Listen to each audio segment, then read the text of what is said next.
Hi, everybody. What are you doing? Wow. I went to the Mac store today, and what a nightmare. Anyway, Big Kitty ate the cable on my screen, so it wasn't working. I went to podcast this morning, and it was black, and I thought, black, shit. That's amazing. Oh, I'm not in the center of the screen. Oh, well, that's life. I'm off to the side today. I'm sideways, little Davy sideways. Well, thank you for all the comments. Wow, I was really worried when I talked about some political stuff that it would get really weird, but it didn't get too weird. It was really nice, and I really appreciate your comments. The Mac store is cool. I enjoyed it. I enjoyed going to the Mac store. I enjoyed it. Hey, somebody asked me, they said,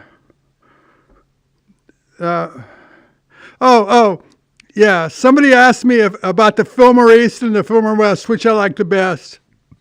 Now, I'm a West Coast guy, but the Fillmore East I really enjoyed more than the Fillmore West. Let me tell you why. I really hit it off with all the guys that work there, the whole stage crew and everything. We just clicked. You know how you click with some people? Well, those guys, we just clicked, and they'd seen everything. They'd seen all the rock stars, and they were kind of, they were smart guys. And by the way, most of them were students at NYU Film School. And NYU Film School is right next door to the Fillmore East. So the Fillmore East is this one building. Right next to it, the next building is the NYU Film School. And so my first time playing there, I ran into a guy, John Ford Noonan. He became a quite well-known playwright. If you study theater, you'll study John Ford Noonan. But he was one of the stage crew at that time at the Fillmore East. And it's another guy, I forget his name, and my mind's going, I can't remember his name. But anyway, I really hit it off with those guys. And there was a bar behind the Fillmore about a half a block around behind called McSorley's. And it was one of the oldest bars in New York. And no women would go in that bar. It was a men's only kind of bar. It wasn't gay. It was just an Irish bar, real old Irish bar. But the ironic thing about it was a woman owned it because she had inherited it because it was, multi-generational deal. So we used to go there and hang out. But the cool thing was during the day when I was in New York and I was playing the Fillmore East, during the day I would go over to those guys and hang out with them at NYU at the film school. And you know who the professor was at the film school? It was Martin Scorsese. And I never talked to him. He was just this little kind of funny guy who was there. He was the guy, the man, And that was before he made the movie Mean Streets. So that was that was before he made any movies, And he was the professor at NYU. And all these guys, John Ford and other guys. Anyway, these were the greatest guys. And John went on to be a lifelong friend of mine. He was my friend forever, and he died. But he was my friend, and I really loved John. And he would come stay with me in L.A., and he was actually in my movie, the movie I made when I turned 50. I told you guys about it the other day. He was in that movie, and he played a part in that movie, and it was so cool. He came out from New York to do that. And he was a wild man. He was one of the original wild men. One time he called me from New York. He was riding around in New York, blasting my music, and he was in a car with two NYPD, two New York cops, and they were in a car and they were snorting coke and listening to my music. And so he called me and he goes, "Lee, we're driving around New York," and the cops were yelling and he was yelling, and it was just the craziest fucking moment. But that's the kind of guy he was. He was just a total wild man. I love John. I'll tell you a story. This is a great story. One time, he called me and he was so mad. He'd been going to the same barber for his whole life, and he was so mad. And anyway, he was in the barber shop at the barber, and he got an argument. Now, you got to understand, John was a grand storyteller. So this may have been true, but I don't know. But anyway, he called me up And he was so mad. He goes, I'm so mad. My barber won't cut my hair anymore. And I go, how come? He goes, well, we got in an argument about politics, and I ripped the barber chair out of the floor and threw it through the window. And now he won't cut my hair. And I go, God, John, what do you expect, man? How could you do that? Now, did he really rip the chair out of the floor and throw it through the window? I don't know. I wasn't there, but that's what he said.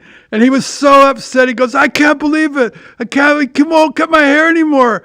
This is an outrage. And he was just fucking going crazy, man. He was a wild man.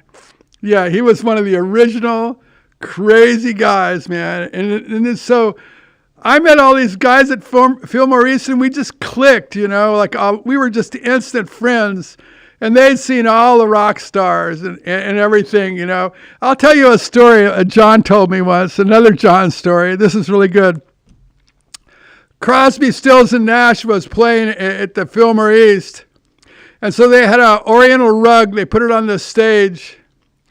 And they set all the mics up, you know, because they had a zillion mics and everything. And David Crosby wanted the rug moved like 1 foot. He wanted them to take all the mics down after they set them all up and move the rug 1 foot. Yeah, David Crosby, what a character.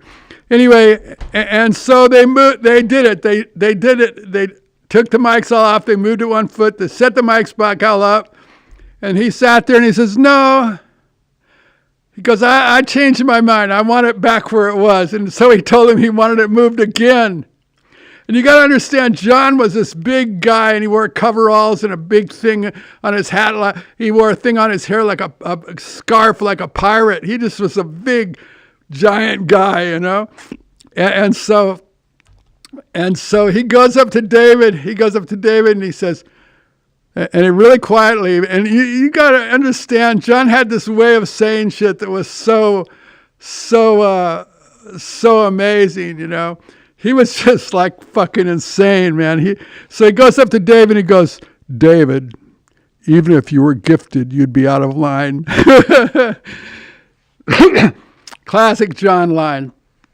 Even if you were gifted, you would be out of line. He was telling him he wasn't going to move the rug again, you know, and that was what put David in his place. But that's the kind of shit that John could come up with one-liners like bingo, you know. Yeah, that thing I always say, kill your parents, then we'll talk. That was another famous John line. And I use it in the virtual world. It's in the profile of one of my avatars. It says, kill your parents, then we'll talk. Anyway, I love John. I met his daughter. She was cool. He was really a wild man. Now, his brother was Tom Noonan. And Tom Noonan had a restraining order against John because John was a maniac. He'd call his brother up and go, Tom, I'm going to come kill you and all your family. And he would say shit like that just to be dramatic, you know. He didn't mean it, but anyway, he had crossed the line so many times with his brother, who was a famous actor. You've seen him in a zillion movies. He just crossed the line so many times with his brother that his brother had a restraining order against him because he was nuts, man. John was fucking crazy. Never have I met a more crazy individual than John, and I loved him dearly. And yeah, anyway, John Ford Noonan, man, look him up. He's the real deal. What else a classic John story? Let me think. Anyway, so I like the Fillmore East better than the Fillmore West because I got to go up to NYU. And Martin Scorsese wasn't famous. He was just a schmo professor there, you know. And it was before he'd made the movie Mean Streets, just like a year or so before he made the movie. So he was just, you know, he was just a guy up there, you know, and I always saw him. I never talked to him. He was just this little weird-looking guy, you know, so I didn't talk to him. And I was all full of myself anyway, you know. I was a rock star in it and doing that thing. So anyway, I loved the Fillmore East, man. Every time I went there, I had such a good time. You know, we'd go to McSorley's, and it was a love thing, you know. It was a love thing. Yeah. Anyway, I liked the Fillmore East a lot. It was a really great time.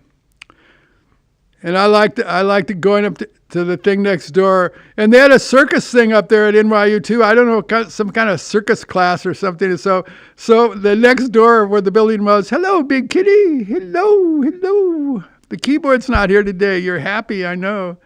He's happy because I took the keyboard away so he would come join us. Hello, say hello to everybody. Say hello to everybody. Anyway, I got a piece of equipment I set on the table here, so he's checking it out right now. There is nothing that comes into the house that he doesn't check out, or if I move anything, he goes and checks it out. He's into it. Don't step on the keyboard. Don't ruin my podcast. Don't step on it. Anyway, and don't bite my cables. I had to go to the Mac store today. That's it. The Mac store. Oh, there's one other time where I talked sort of politics because I'm a pro-choice guy. I'm a pro-choice guy, and so if you haven't watched it, by the way, if you're a new subscriber, all the episodes back, you can go back and look at the back episodes. There's a lot of really great episodes.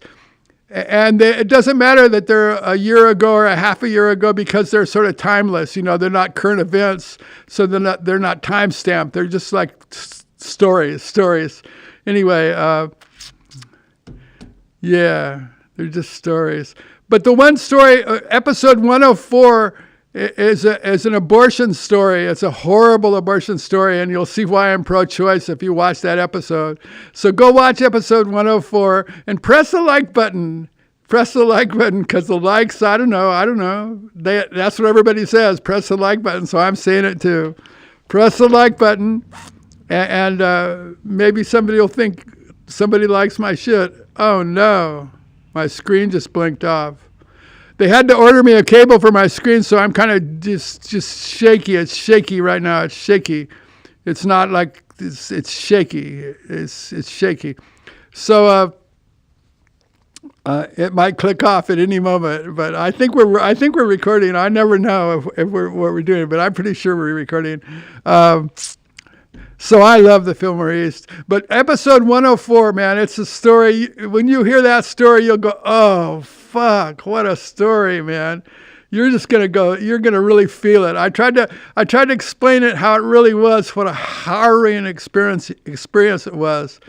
And my feelings on pro-choice was, like the laws that ban abortion, they only affect poor people. They don't affect people with money. People with money, they still get their abortions, man. You know what I mean? They get whatever they want. If they have money, they fly to Japan or wherever the fuck, and they get whatever they want.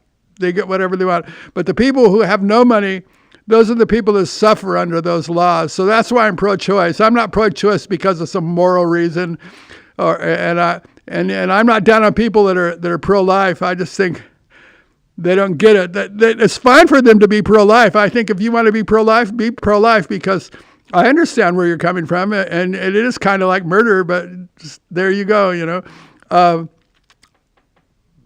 But when you see it's a socioeconomic thing. I think that the abortion laws, man, they only affect poor people. They don't affect people with money. Like if you got money, nothing affects you. You just do whatever you want, But people with no money, man, those abortion laws send them down the wrong path, man. And so that's what my story, episode 104, go back and watch it. That's what that's about. And so I got political that time too, and I didn't get too much flack from that. One guy told me he quit, but people understood. I'm coming from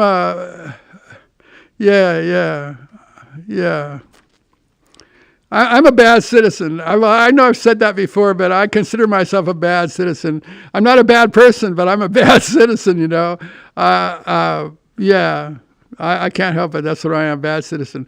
But I have no malice in my heart, as I've said before. And wow, today was crazy, man. I was at the Mac store 15 minutes before it opened, standing out there, and all these people were outside, and everybody's ready to rush in and get taken care of. And I got taken care of right away. And I came back home and I thought, I'll podcast. I know it's a little late. But here I am, How are you doing, everybody? How are you doing? I really appreciated your comments yesterday. Yeah, you can comment and ask me. Oh, somebody asked me about Rick Wakeman and Yes. Well, I have to admit, I have no idea what Yes sounds like, and I've heard Rick Wakeman's name, but I have no idea what he plays like. So I have no opinion about Rick Wakeman and Yes. I don't know. I just have no opinion about him, because I never heard him and I never heard him play or anything. So I'm not qualified to speak on the matter. But that's answering your question. I try to answer all the questions you have. Somebody asked me, what else did somebody ask me? They asked me what else did somebody ask me? Oh, they asked me to tell stories about the Monterey Pop Festival. I already did that in another segment. I told the stories how I met this guy, Bob Kriska, at a all-night restaurant. He let me sleep on his floor and gave me all passes so I could get everywhere, and I was pissed off because I didn't get to play there because everybody I knew was playing there. And anyway, that's life. Anyway, but there's an episode where I talk about that in length. Hello, big kitty. Are you happy? Are you a happy boy? He's happy because he's happy. The kitty's happy. He's happy because there's no keyboard here, man. He hates it when I put the keyboard over here. He can't come walking up and do stuff. What are you doing, boy? What are you doing? I know you're going to bite me. Yeah, you got that look in your face. No, actually, you're looking pretty cool. I love this kitty. Even if he bit my cord, man. I put tape on my cords so the sticky side is spacing out. So if he bites it, it gets sticky and he doesn't bite my cords. Man, my whole life, I got 1 million cords, and the big kitty's very selective. There's certain ones he likes to chomp and other ones he doesn't. So I have to figure that out before he chomps. But usually he does it when I'm sleeping. And he does it when I'm sleeping. And so, he's a sneaky little boy. You're a sneaky little boy. Yes, you are. I love this kitty. Ow, you can't bite me. Go away. Go away.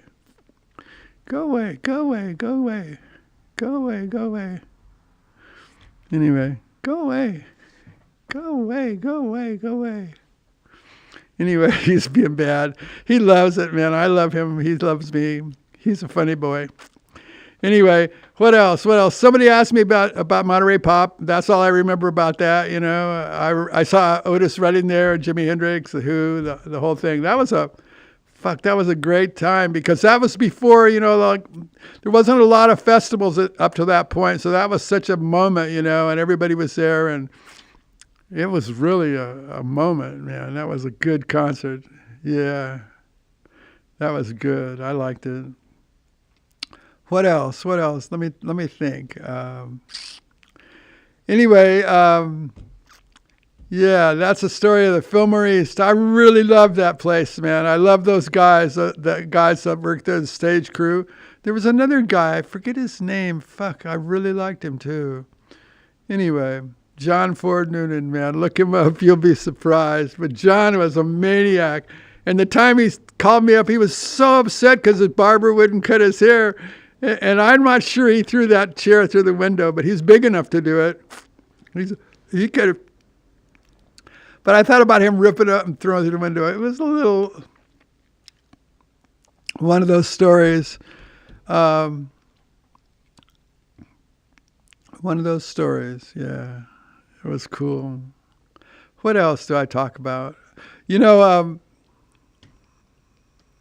I say I'm not nostalgic, but then I start talking about stories, and I guess that's being nostalgic because I remember the old days and all the crazy people I knew. I sort of gravitated towards the craziest people. I made friends with the craziest of the crazies, man. It was like I don't know what it was, what it was, but I really clicked with those guys. They were great. I'm not going to talk a long time today. I could talk about stuff. Maybe I'll think of something else to talk about. Yeah, and somebody says, "Oh, I thought you weren't going to talk about politics. You blew it." And I did blow it. I did blow it. I know it. My apology, everybody, because that's not what you come here for. You don't come to me for politics because I don't know anything. Yeah, but I was sincere. I felt it. Being a bad citizen my whole life, it's sort of weird to feel like almost patriotic. I think, wow, that's sort of weird. I grew up in a military family, man. When I was a little kid, if the national anthem came on TV, I had to stand up at attention and put my hand on my heart, or else I got the belt. I got the belt if I didn't stand up and do it. But I never rebelled on that because I was afraid. So I always stood up and did it, But that's the kind of family we lived in. Oh, on my second album, there's a picture of a guy. There's a picture of a guy, and this one guy, Henry, he was also a military brat, and he had a really tough time. His father was way worse than mine, and one time Henry told me of a story. They were in Germany, and it was really snowing and everything, and he saved up his money and bought a guitar, and he brought the guitar home, and he brought it in, and his father was like, I don't know, a master sergeant or some one of those career NCO guys, just those guys have seen a lot and are kind of usually sort of miserable. And he brought it in, and his father smashed his guitar and then threw him out in the snow in his underwear. And he was standing there freezing. This is in Germany. He's standing there freezing, and his father's standing in the window eating hot soup, looking at him, And Henry remembered that story for his whole life. That was one of his story. But Henry and I, he was one of my roadies, and him and I had a really strong connection because we were both military brats, and we both seen a lot of that stuff. Like the military fathers, most of them are cool, but some of them are not cool, They like really weird. I had these one friends, every day they had to get up and they had 5 minutes before inspection, and their father would come in and inspect them, and they had to have their beds made like military, and they had a trunk at the end of each bed. It was just like being in the Army, and their father, man, came in there and made them do that. Every day it was that, and then he marched them out after inspection. They had to march out in the front yard and raise the American flag. They had a flagpole, so it's really weird being a military brat. Some of those people, I'm sure it's different. Maybe it's different now, I don't know, but back then, it's like all those people were back from World War II, and they were patriotic, man. They were patriotic, yeah. Anyway, so we always had that in common. I have a friend in the virtual world, and he's a military brat too, and they spent a lot of time in the Netherlands, so that hey, nobody wants to see your side. Come here. Look, the kitty is smelling the screen because it was at the Mac store, and he can smell that it went somewhere, so now he's smelling the screen. It's pretty cool. Hey, get over here. Get over here. Get out of the picture. Anyway, yeah. Being a military brat, that was a trip, let me tell you. Yeah, it was a trip. Oh, I'll tell you a story. Here's a military brat story. So my father, when I was 7, he went back to Austria for some kind of military shit. And so we stayed in Indio, California for 2 years without him. And he went back to Austria from the time I was 7 till I was 9. And so he came back to the States, and he had retired from the military at that point, and just barely retired. And so he was kind of, strict and stuff. And so I was really mad at him, I was really mad at him. So I asked if I could go stay at a friend's house. There was a friend up the street, and I went and stayed at his house overnight because I was so mad at my father. He was back from Austria, and he was being weird. I don't know. I was just a kid. So anyway, I laid there in bed. I remember laying there in bed and wishing he would die. I wish he would die. I wish he would die. I wish he would die. And I was laying there in bed. I was like 9 years old, and I wish he would die. And the next morning, really early, my friend's mother came and says, "You have to go home right now." And I go, "Oh," she woke us up, and I go, "What? Yeah, you have to go home." She didn't tell me anything, just that I had to go home, And so I went home, and they told me he died, And so I thought that I wished it so hard that it happened.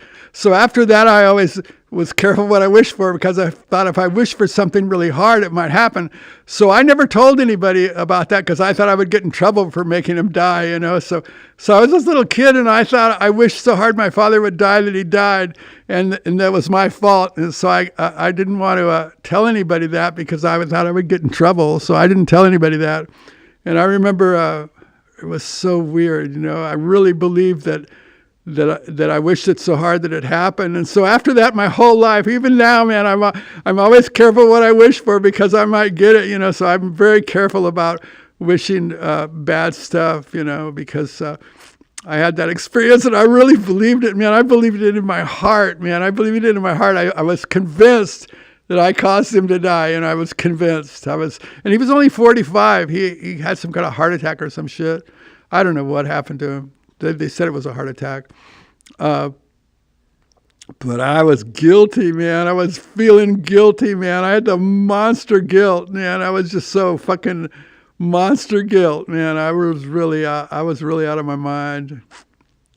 Anyway, that's a story of my life. Here I'm telling, and the reason I'm telling all these stories, you know, is because my grandkids, I know someday they'll watch all these podcasts, and they'll get these stories, and then they'll understand what my life was like. Because they have no idea, you know, what do you know about your grandparents' life, really? You don't know any of the little details or any of the little stuff, you know. And I always thought that would be cool. And plus, I'm adopted, you know. So the first people I ever saw that I was related to was my kids. Like, imagine that. The first people you ever see that you're related to are your kids. And so my kids go, oh, wow, I'm related to these people. You know, they're actually got relatives, you know what I mean? And so I would... yeah, that's the story of that. So it meant a lot to me. So I feel like I have to say all this stuff so they'll see it. So if you don't like hearing the stories about that, I'm sorry. I'm not really doing this for you guys. I'm doing it for my grandkids. But we're all hanging here together, and I don't mind telling stories. And I really... God, man, asking me about the Fillmore East, I forgot all about that till that person asked me. See, that's when the comments are so good. People will ask me a question, and I go, wow, man, the Fillmore East, yes, I love that place. You know, I haven't thought about it in years, you know what I mean? And then somebody asked me the question, and I loved it. I loved that place. And the crowds there were great, man. The crowds would yell at you and give you shit in New York, man. Everywhere else it was different, but man, when you go to New York, the crowd was letting you know what they think. You know, they would be yelling you and be going, "Fuck you," you know, like it was so good, man. The New Yorkers were so real and so vital. There was an energy there. The people act different there, because I'm from California and everybody's, you know, nice waves, big nice waves, you know. But going back there, man, everybody was so real and so up in your face, you know. And I really liked that. And John Ford Noonan was like that too. And yeah, I liked that Fillmore East, man. It was fun. Anyway, I know this is just a bunch of bullshit, but yeah. And yesterday was what it was. And what it was what it was. And the people that were, a couple of people made a couple of comments. They didn't like it. They said they were not going to watch anymore, and that's too bad, because I have no malice in my heart. I wish them the best. I hope they come back and watch. But if you're not interested in what I'm saying, there's no reason to watch anyway. But yeah. Why do we watch? And I really have to soul search. Why do I do this podcast? And I realized the whole reason I do the podcast at this point is the comments. The comments kill me, man. I love them. You guys, because you understand. Like when the people say they understand what I'm saying, or they agree or whatever. It's agreement. I guess I'm seeking agreement, a little pat on the back. You know, I don't know what I'm doing. Yeah, I have to question myself. Like, what am I really doing here? You know, well, what's really going on? You know, what's really going on? I don't know what's going on anywhere, but I like it. You know, I like doing it. I like talking to you and talking to you. I like it. Man, I was so bummed out this morning when my screen was black and I couldn't get it to come on. Couldn't get it to come on, and I was, oh shit, my screen won't come on. Yesterday it was blinking a little bit, It just blinked now because I still have the bad cable, but I have it kind of very delicately done because the kitty was biting it. But they said either tomorrow or Monday they'll have the new cable, and I'll go in and install it. You can't just plug it in. It takes a special tool to install the cable on the back of the screen. So I'll have to go in there and lug my screen all the way back to the Apple store. You go in there and you see all the shit they got for sale and you say, oh, I like that, or, ooh, I like that, but yeah, I'm not one of those guys. I'm not very technically savvy, man. I can barely make this shit work, but I have fun doing it. Maybe I should get off. I'm starting to just be a boring shithead here. Yeah. Well, what have you all been doing? What do you guys do out there? I know somebody asked me about Bill Beer at Beers, and I forgot his name, and I was trying to remember his name. Bill Beers. He's the guy that built my organ with all that fantastic percussion and stuff. He was a real character, and he built built me the baddest organ on the planet. And like I told you before, my organ went a whole octave lower than everybody else's B3 because I didn't have a B3 generator in it. I had a BC generator in it. And the BC generator went an octave lower. Nobody knew that except this guy, Bill Beers, and me. And so we found a BC generator, and he made me this special organ, man. It was a fucking badass, man. Yeah, any of you people that used to go to the concerts, remember I hit the bass note, boom, boom. That was because it went a whole octave lower. And not only that, he put percussion on those lower drawbars.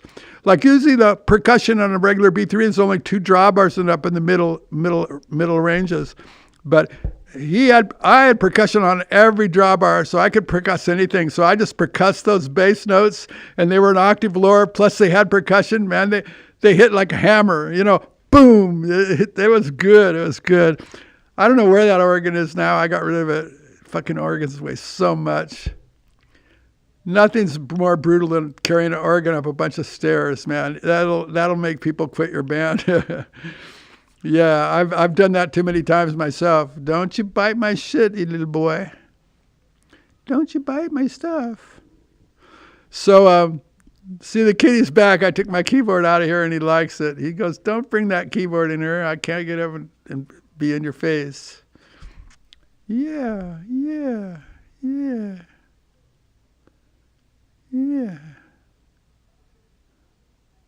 Okay. You're a good boy. So, yeah, if you guys, my movie. I hope you guys have watched my movie. I know a lot of you have watched it, but I hope you watched my movie. And I hope you tell your friends about it and tell them to watch it too. So anybody that hasn't watched the movie, it's called Welcome to My Street. So you just go into my podcast and type in search in the podcast, type Welcome to My Street, and there it'll be.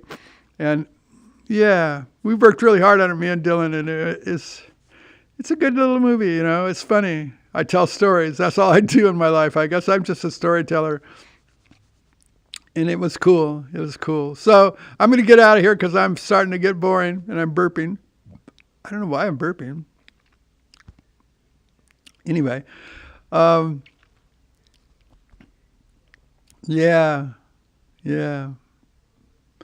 I guess I'll go watch my movie. And if you want to hear just a shocking story, go watch episode 104. You're going to blow your mind, man. You're going to go, fuck. That was such an ordeal, man. And there's a punchline at the end of the story that you go, oh, no. So I'm not going to tell you the punchline because you got to watch it to see it. Anyway, episode 104. Don't forget to watch my movie, Welcome to My Street. And if you want to see some great AI, not because it's a thing called Star Babes and Starships. It's sort of this outer space concept. They got all these girls, and it's sort of sexual, but not really. It's not like bad. It's just, they're sexy girls. But you can see how AI, I swear to God, when you see these things, go to Star Babes and Starships. Just type that into YouTube. And you're not going to believe it how real these AI people look. there's no way you just can't tell that it's not a real person. It's shocking. And like I said before, we're gonna try to turn our avatars in the virtual world into AI so they can look like real people because it's so real looking. It's just shocking. Anyway, I'm so excited about AI. I know everybody else is poo-pooing AI. Somebody says fuck AI, or they didn't like it. They made a comment on one of my videos. But yeah, what I like about it is it means you don't have to have $1 zillion to make a movie. Like, it's really expensive to hire actors. And how do you get great fucking A quality actors? You can't afford them. Like, you can't afford them. But in AI, you can afford them. You know what I mean? So like, it's a means of telling stories. Like, there's a lot of people that want to make movies, but it's just too expensive. The most simple, cheap movie is hard to make and expensive. So the AI is going to help, and it's just a tool. Like, some people say, oh, well, AI can write. Well, no, you can write your own movie and use AI to create the characters. I know AI writes stuff too. You could do that as well. But that wouldn't be as much fun. You got to tell your own stories. So I got a couple of stories that I think would be great movies. And there's no way in the world I could afford to make those movies, I couldn't afford the actors. I couldn't afford the food. I couldn't afford anything, just so expensive, everything. So with AI, you don't need no lights. You don't need no equipment. You don't need nothing. You just need an AI and you tell it what to do and it does it. And so, like, you can show it a picture of somebody and it will turn that picture into a real person and it'll look like that person. So that's pretty cool. So that's what we're going to do in the virtual world. We're going to turn it in. I know I talk about AI all the time, but that's my latest craze, man. I'm like so into it. I'm so into it. It's fun, So Nicolas Cage did a great little speech. He typed out this whole thing. It was very conscientious about how bad AI is, and I thought, well, he's right. Everything he said was totally right, but I don't care because I want to tell stories and that's the way I can do it, So he was right, though. Everything he said was right, But so what, But it's really funny. The people that are the most upset about AI all seem to be older guys, The younger guys aren't out there complaining about AI, Just the old guys. They're just out there complaining. But I remember when we were playing rock and roll, in the old days, that there was old guys that came from the big band era, and they were talking shit about our rock and roll and saying how fucked up it was and it wasn't real music and everything. And so these guys are saying AI movies aren't real movies, but I think, well, yes, they are. Just like a cartoon is a real movie. A cartoon movie is a real movie. So why can't AI be a real movie? Anyway, I'm literally looking forward to it.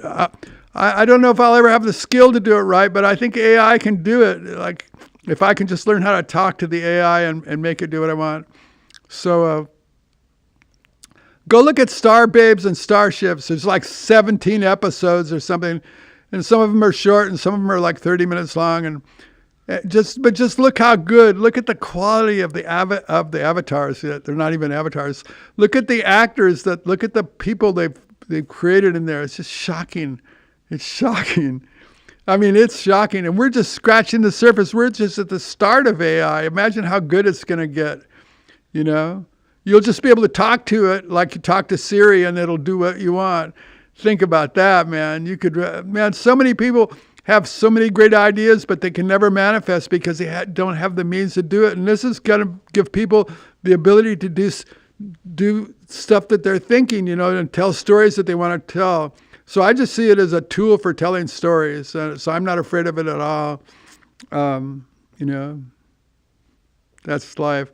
Okay, I'm out of here. I'm having, this is fun. When I start talking about this stuff, it's fun. Yeah, I love you all. You know that, right? I do, man. I like you. I like your comments. I like your whole attitude. Even the people that got down on me, I like you too. Yeah, I understand. You're absolutely right. Like, it's just like like if somebody says to me, I hate your voice, and I go, yeah, me too. It's just like, yeah, everything you say bad about me, I agree with totally. So you can say nothing bad that I don't agree with. You know what I mean? That's life. You know what I mean? You say, you're a piece of shit, you don't know anything. I'll go, yeah, I'm a piece of shit and I don't know anything. And so what? So what? So what if we don't know anything? And so what if we aren't experts at life? And if our opinions don't coincide with your opinions, so what? I don't hate you for it. Don't hate me for it. I didn't feel any hate from the people. One guy said, what I said yesterday was a product of taking LSD too many times, and I thought, maybe he's right, man. Maybe he's right. Maybe this peace and love stuff has something to do with LSD, but I'm still a peace guy. I'm still a love guy. So there you go.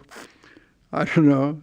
Anyway, I love you all. I'll see you tomorrow. I like this podcasting stuff. Maybe more people will watch. Tell a friend about it. Press the like button. Tell somebody to subscribe. I told you yesterday, I'm the only person in podcasting that has more subscribers than viewers. Other people have a zillion viewers, and he said, look, only 40% of the people that watch our videos subscribe. And I'm thinking, I'm the reverse of that, man.